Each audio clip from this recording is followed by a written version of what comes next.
Абай Құнанбайұлы қай жылы дүниеге келді? 1845 жылы Семей облысында. Абайдың шын есімі кім? Және Абай деп оны кім атаған? Абайдың шын есімі Ибрахим. Оны Абай деп әжесі Зере еркелеткен. Абай қандай поэмаларды жазды? Масғұт, Ескендір, Әзім әңгімесі.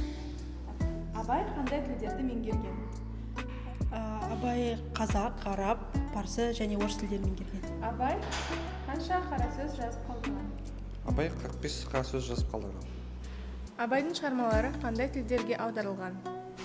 Қателеспесем, ағылшын тіліне, испан тіліне, араб тіліне, итальяндық тілге, француз тіліне, қытай тіліне және түрік тілдеріне аударылған. Абайдың шығармашылығына қандай авторлар әсер етті? Лермонтов, Крылов, Гёте, Байрон және тағы басқа. Абайдың шығармалары неше тілге аударылған? Абайдың шығармалары 10 шақты тілге аударылған.